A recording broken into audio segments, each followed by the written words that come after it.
Good morning. We have been looking at aberrations, and we're going to start in this class looking at the specific monochromatic aberrations. We defined an aberration as basically the case or the time when a ray or how much a ray misses its paraxial image point. That amount is what we call the aberration of a system. And in yesterday's class, we looked at many different ways we can quantify that. There are several different ways that we can quantify that. And now we're going to look at specific aberrations. We also ended the class by saying how can we correct the aberrations, and we found that there are several ways that we can correct them, and of course the purpose is to be able to quantify them and then figure out how to minimize or even eliminate them in your optical system. Okay, so we start with spherical aberration. Spherical aberration is called sometimes as an on-axis aberration, and you can consider it to be a variation in the focus. So a variation in focus with aperture.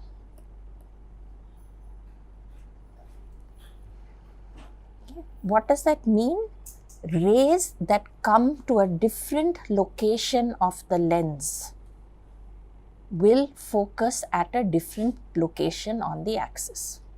So normally we consider a lens, we take a lens and we say this lens has a certain focal length. We developed the equation for a lens. We said the lens focal length is 1 by f is equal to n minus 1 into 1 by r1 minus 1 by r2. So that gave us the impression that if I am using a single wavelength, so n is a fixed value, and I have taken one lens and I don't change that in any way, so the radii of curvature of that lens are the same, r1 and r2 do not change, this lens has one focal length associated with it, right?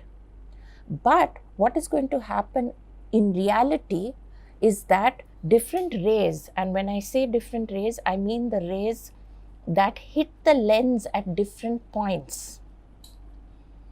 So you can consider each of them as coming at a different height, and therefore that's why we say variation with aperture, because they are at a different height. Each of those rays comes to focus actually at a different location.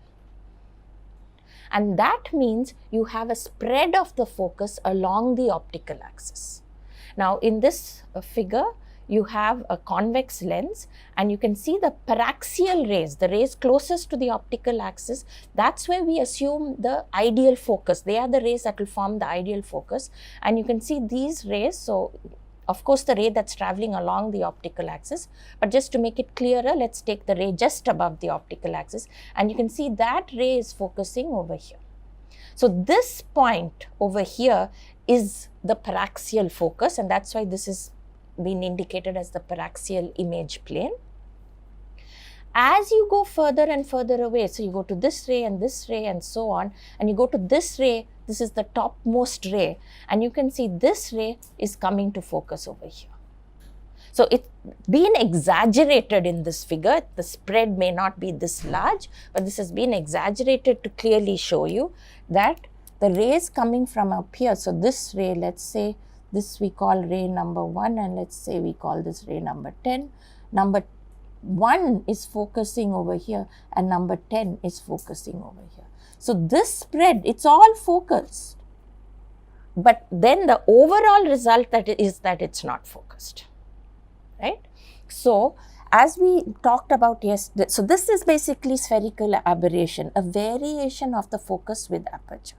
It's an on-axis aberration because this is true for rays that are coming from on-axis points, and we will always consider a bundle of rays coming from infinity as coming from a single point, because if they're a parallel set of rays, they are coming from some one point, one direction, very far away from the lens.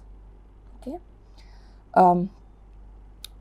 Now we define or quantify, as we talked about yesterday, either with the longitudinal error or with this transverse error, or you could even talk about an angular error. Okay? With a convex lens, now when I say longitudinal error, we can go to the next. With a convex lens, we have what is called undercorrected spherical aberration, and that is the case where the rays from further away are being focused closer to the lens. That is undercorrected spherical aberration. So these rays are getting focused closer to the lens, and these rays are getting focused further away from the lens. That is undercorrected spherical aberration. Okay. Now, just a small aside, you will even notice in this figure that you have this bundle of rays that come and are incident on the lens, and then there's a region here where you have all these rays that have been refracted by the lens. So this is kind of an envelope. This last ray here is kind of an envelope, and beyond that, in this region at least, there are no rays. We call this the caustic, and you would have actually seen these caustics quite often.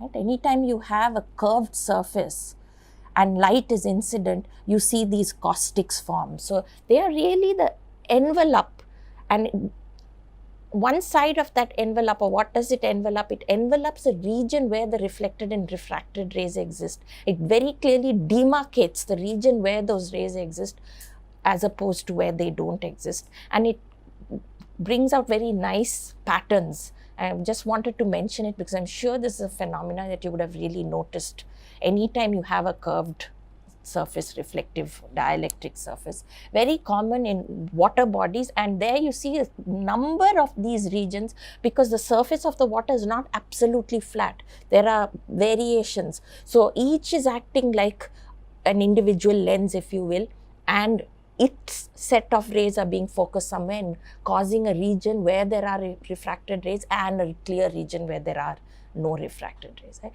There's a lot of people who study the mathematics of these because you get these nice cusp regions, and people who are looking to see how you can use this as some kind of diagnostic tool as well. So it's not just that it gives you pretty patterns, there are also people studying to see how it can be used for different applications. Okay, so I just wanted to bring that to you as a point of interest. Okay. Now, if I'm going to talk about spherical aberration or any aberration, we said we need to quantify it, and one of the ways to do that is to use what we call the ray intercept curves. So that's the RIC curves. Okay. So we can plot the RIC curves for different sets of rays. So what is plotted here, this figure, is a curve for the meridional rays. Now, let's look at the figure below here. We have a convex lens. The rays from further away from the optical axis have been focused closer to the lens. Those closer to the axis are focused further away from the lens, right? What is our error that we are plotting in these RIC curves? We talked about this yesterday. What were the axes? I said we never labeled the axis. What are we plotting? Tangential error was the y-axis and the x-axis was tan of the angle, right? And how did we plot? We said we always start by taking this ray first, and its error gets plotted, and so that's the first data point. Then the error of this ray will be the second data point, and so on. Which one is the on axis? I'm not, let's say 3, 4, 5, 6, 7. Let's say this is my on axis, and that's this data point, right? So what is the error that is being plotted in the RIC curves? You are plotting the transverse error, not the longitudinal error. You are plotting the transverse error. So if I look at ray number 1, its transverse error, the ideal focal plane, so B is the ideal focal plane. So this is where the paraxial rays are getting focused. So ray number 1 has a transverse error. Ray number 1 is this ray, but the paraxial focal plane is this. So its transverse error then is this. This is the transverse error of ray number 1 and its angle is this. So I will take tan u, that is this location on the x-axis. This x-axis, we call it the x-axis, but it is not a traditional x-axis in that it does not necessarily start from minus n and go through 0 to plus n. It just goes from that value of tan u for that ray and keeps on going for the values of tan u of the subsequent rays. Okay, so need not, depending on the rays you are plotting, it's need not going through a 0 origin. The origin here is the tan u. Of course, it is for the paraxial ray. Okay, if I look at, so this is the transverse error for ray number 1. Clearly, this smaller distance, let's do another color now. This distance is going to be the transverse error for ray number 2, right? So the transverse error is reducing, which is why this now corresponds to the transverse error for ray 2. And as you take subsequent rays are getting closer to the optical axis, the transverse error goes on decreasing. The ray that's on the axis has no transverse error, and then the rays from below, this is spherical aberration. You can consider your object point as on the axis or symmetrically seeing the lens. So you expect this curve that you developed in this region to be identical here, except it's flipped now because the values are positive. Okay. So this is a curve that we have drawn for spherical aberration for the tangential or the meridional rays. Now, in this diagram, I am drawing a convex lens and I have a set of rays incident, and I am showing you what happens when there is spherical aberration. But in an actual optical system, I am never going to have the case where I say, oh look, here's spherical aberration. Oh look, here's coma, here's astigmatism. When a ray travels through an optical system, it experiences all the aberrations simultaneously. The ray bends or traverses through the system because of everything that is happening to it at the same time. It's not seeing these aberrations one by one. It's not seeing them individually. So these figures, we are now studying them individually so that you get a sense of the shape. If the RIC curve has this shape, that means spherical aberration dominates the system. I'm very rarely going to have a case where the optical system has only one aberration, right? But from the shape, you will be able to tell which one of the aberrations is dominant in the system. So in this case, we are acting, or we have pretending we have designed a system which has no other aberration in it except for spherical aberration. So this is a pure spherical aberration curve, right? And so one point to note for a curve or for a system with spherical aberration is this anti-symmetric nature to the curve, right? The whatever is on the left half is going to be identical in magnitude to whatever is on the right half, right and left half. However, they'll be flipped. Okay, so that anti-symmetrical nature is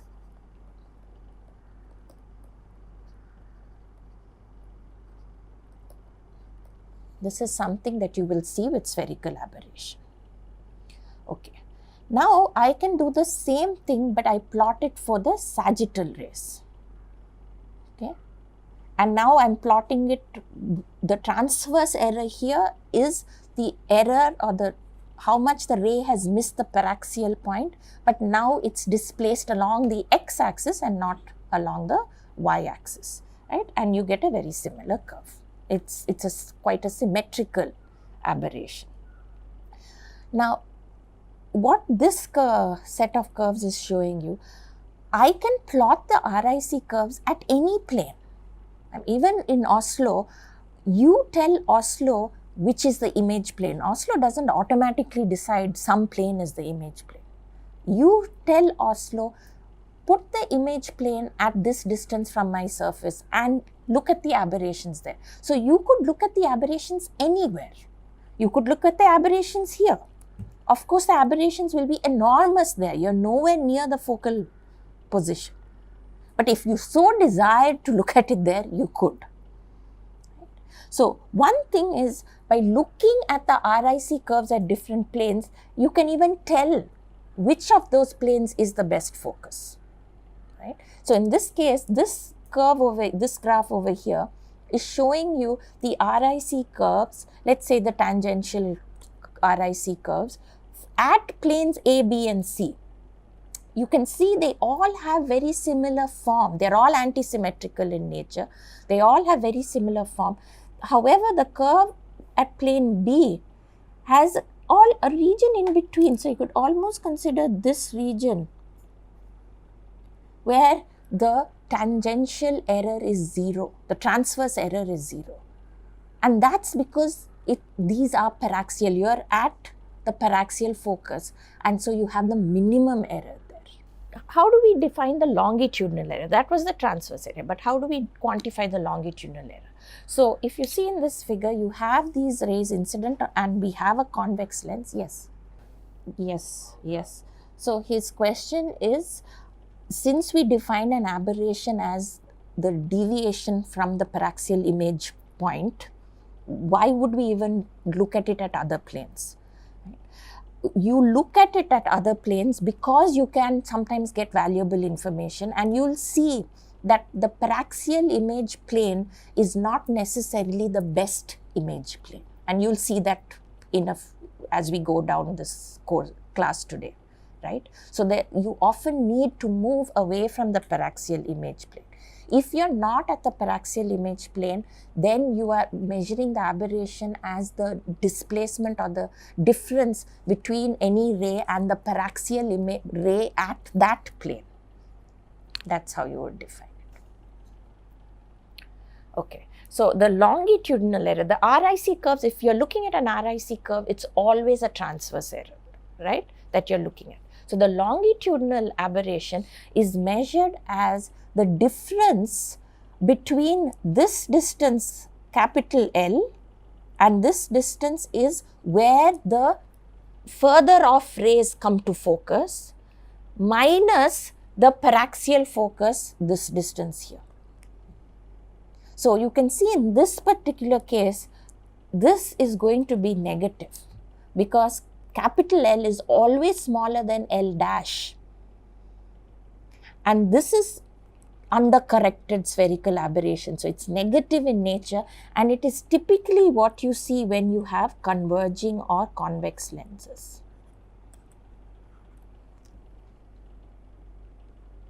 Okay. Now the longitudinal aberration is plotted slightly differently.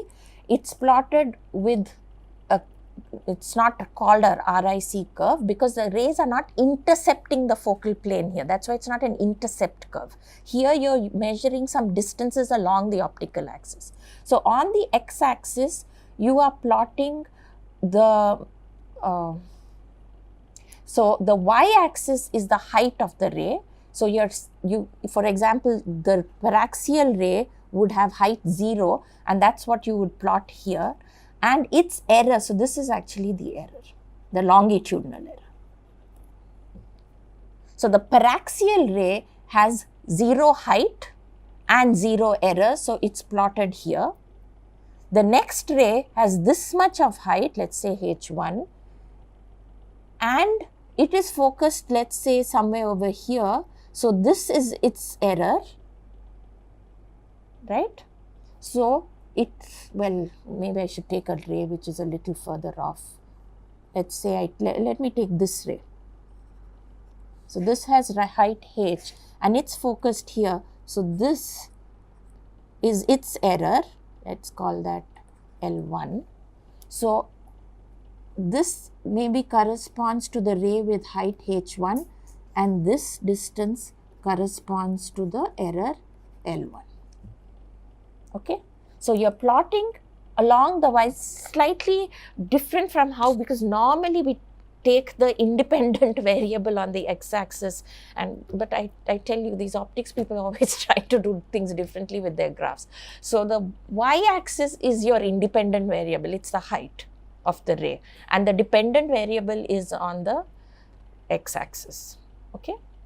And in this case, because we have a convex lens and the longitudinal aberration, because it's defined like this, it's always negative, the curve is bending this way. As you go further and further away, you can see this is the highest ray and it has the largest aberration, negative aberration. Okay. You should be, just by looking at these curves, now getting a sense of how you could do a correction. Because I'm saying in this case, I have the longitudinal error like this. Just intuitively, what should I add to this to make it a, what is the best case when I have no error, what should this graph look like? So if this is my longitudinal, the axis to plot the longitudinal error, and there was no longitudinal error, what should I have there? I'll have a straight line. All rays, no matter what their height, have error 0. So if this is what I have, how could I convert this to this? Pardon? I would, no, forget, there are other ways. I'm not talking about that. I'm saying intuitively looking at this curved graph here, how could I make this curved graph a straight graph like that? Not optically, what would I do? Mathematically, what would I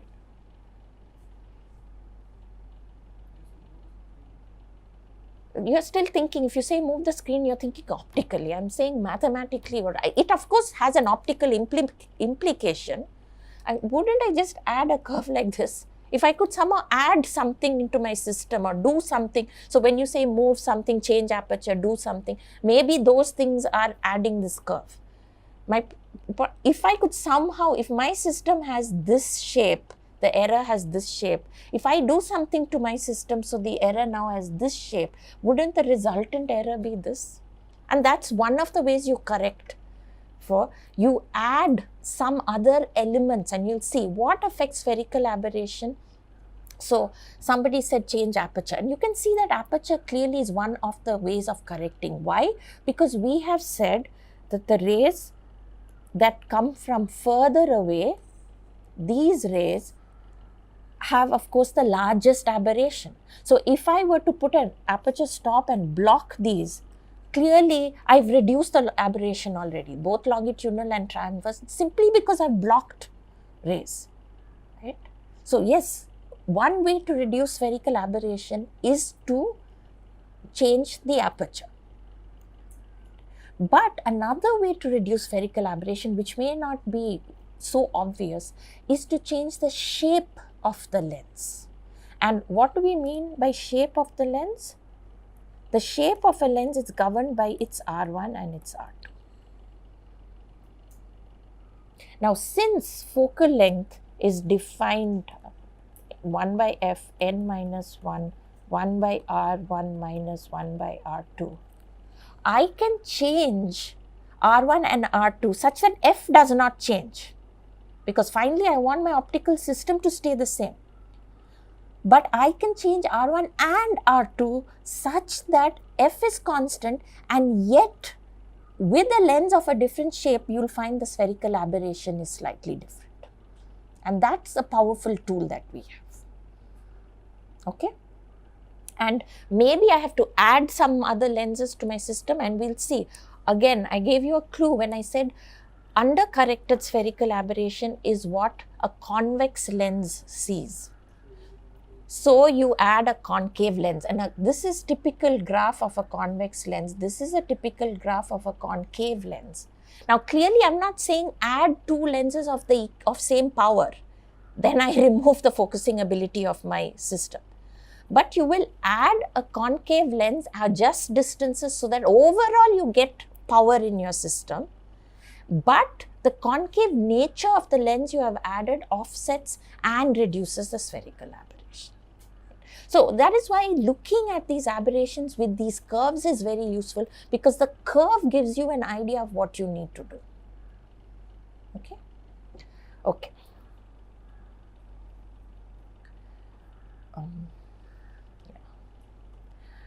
If you look at an image which was taken with a system that had spherical aberration, what you would see is, or if make it simple and say, if you are looking at an image of a point that with an image that had, with a system that had spherical aberration, the image should ideally also be just a point. So your object is a point, the image should be a point. But if the system has spherical aberration, you're going to see a sharply focused point with a kind of blurry circle around. Okay, those are these rays. So you can see the image point is here, but you do have rays over here. Right? And you have rays, we have not shown all of these rays. So you have rays all over here. Right?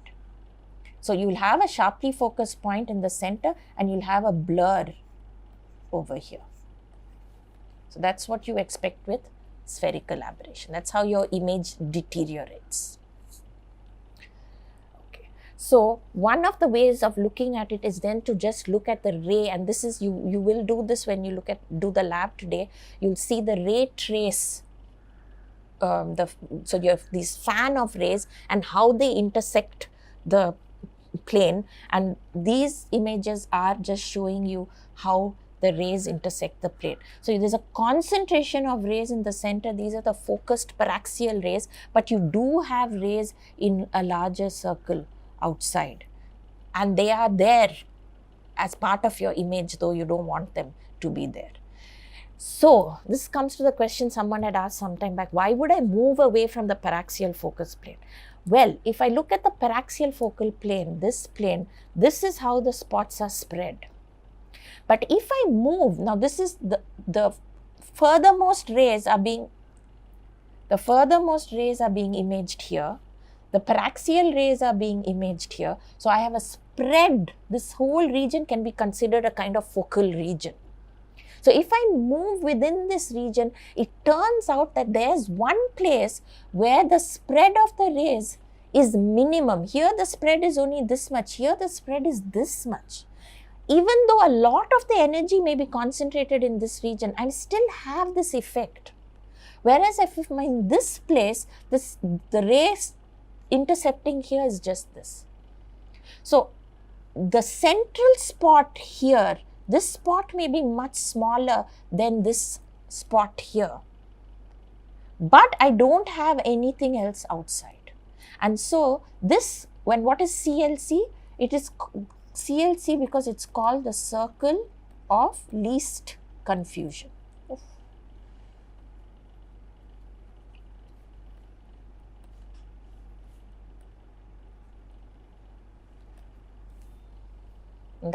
So you often will use your best image plane not as the plane where the paraxial focus is, but you will move to the center of least confusion, circle of least confusion. Now you can see if in Oslo or in some optical software you were asking to do an axial ray height solve, you always set the conditions for that axial ray height solve as move the next surface or choose the next surface to be where the axial ray height goes to 0. And that is going to be this plane. So you might do that, and when you start studying aberrations, you may see that's not the plane where the aberrations are least. So the solve might help you get to approximately where you need to be. You might have to actually do something else to get to the best imaging plane, right? You might have to look for where the aberrations are less and choose that plane rather than the plane where axial ray height is 0. Okay? Okay. So I think that's all I wanted to say about spherical aberration. Coma. Now, coma is an off-axis aberration. What does that mean? It arises when you have rays coming from a point not on the axis. Okay. Again, for demonstration purposes here, we have a parallel set of rays coming from off-axis, but it could be that you had some object and you're looking at all the rays coming from this off-axis point. So they're not parallel, but they're coming from an off-axis point. Okay. Coma, spherical aberration, we said, could be considered to be a variation of the focusing ability of the lens with aperture. Coma, on the other hand, is a variation of magnification with aperture.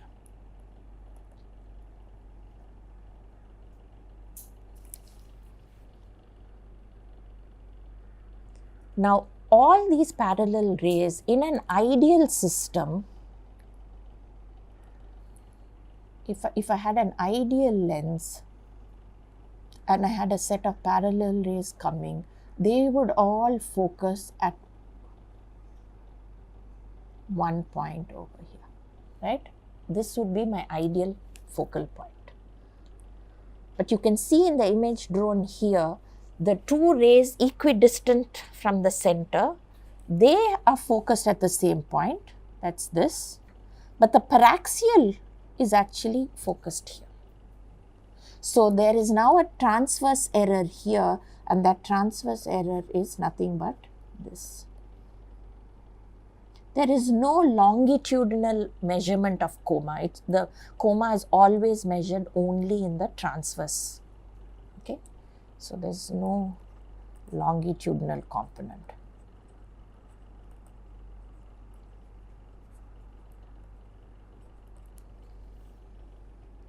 Okay. Coma is a terrible aberration because if you think about it, spherical aberration, you could kind of locate very easily the center of gravity of your image. You had a central spot and then there's a spread around it. But coma gets spread in this direction and not symmetrically, as you will see. So this is your object plane, this is your image plane, and then you have the lens in between. And what has been traced here is a set of rays all coming from the same object, off-axis object point, but these rays are all traveling through different regions of the lens. And they are, instead of all coming to the same image point, are each forming a different set of images in the image plane. Now, what happens with coma, and just to make it clearer, you can look at this figure. Assume this is your lens. Okay, so this is the surface of your lens, and at these points marked 1 to 4 and 1 dash to 4 dash, these are rays that are coming and hitting those points of the lens. What happens in coma is, look at this, you have 1, 2, 3, 4 and that repeats. In the image plane, rays 1, this ray 1 and this ray 1, they both focus at this point here. So the ray that hit the top of the lens and the ray that hit the same distance but below the optical axis, they both imaged the same point. So that's good.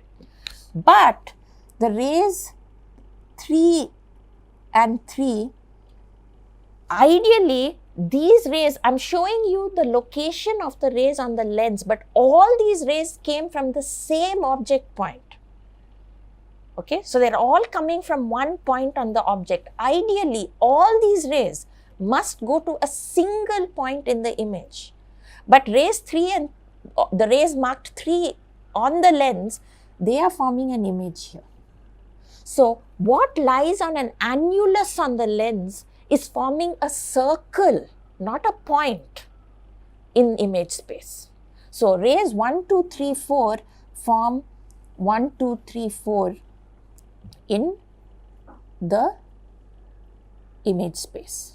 And you can see that while I traverse these rays sort of, I have rays 1 and 1 again and 2 and 2 again.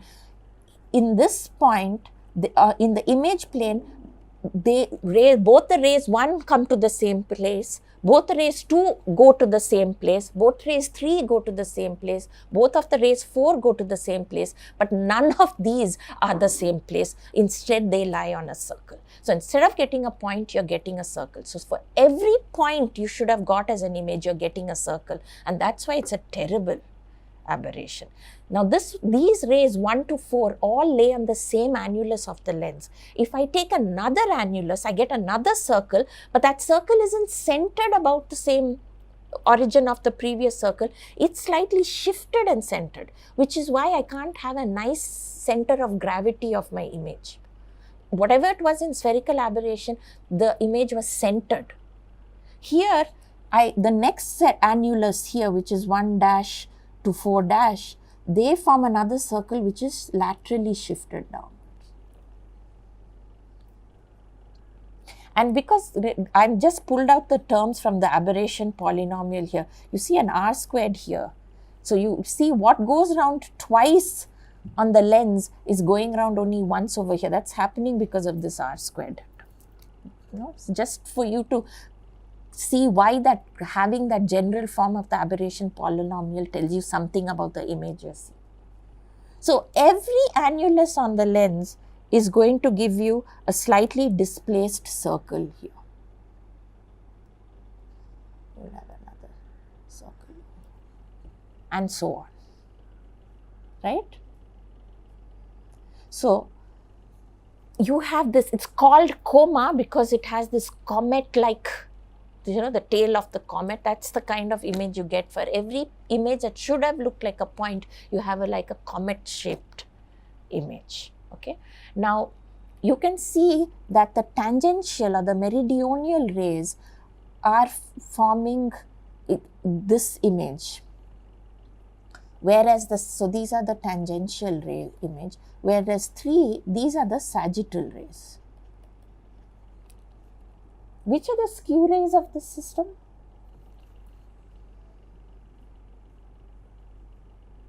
So in this figure, 1 corresponds to meridional rays, 3 corresponds to sagittal rays,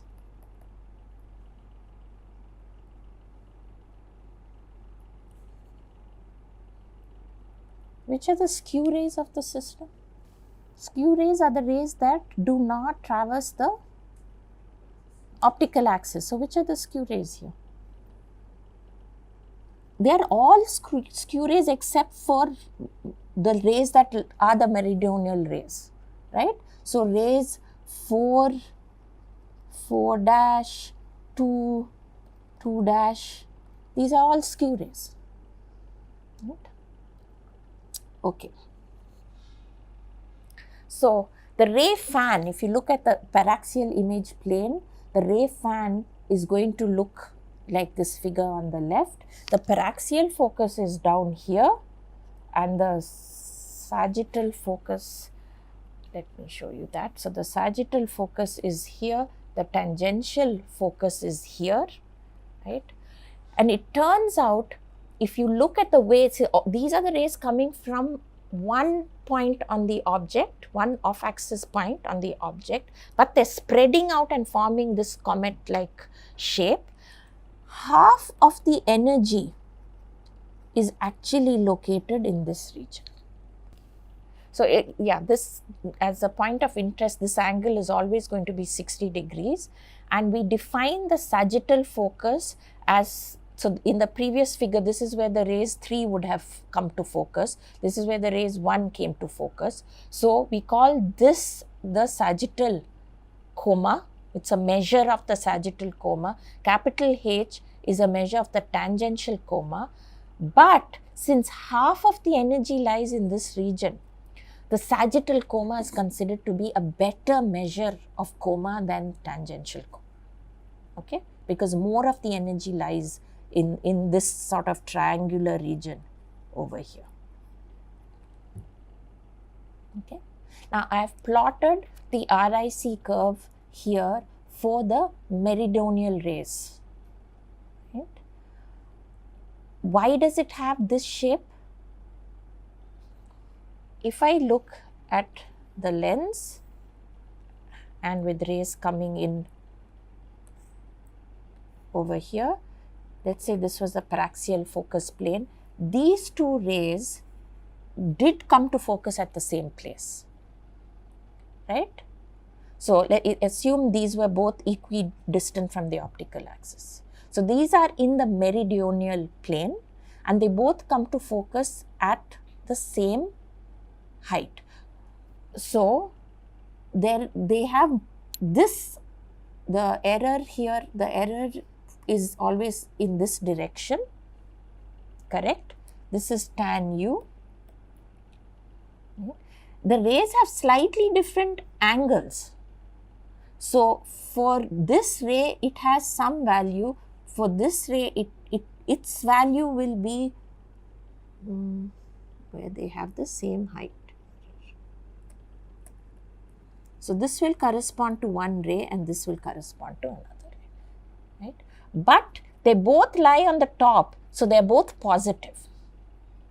So here you see now a big difference between the RIC curve of spherical aberration and of coma. In spherical aberration, your curve had an antisymmetrical nature because in spherical aberration, the ray coming from the bottom, from the top of the lens, this was its error, so it was negative, but the ray coming from the same distance, the ray coming from the same distance below, it came up like this, so it had the same magnitude transverse error, but a sign was opposite.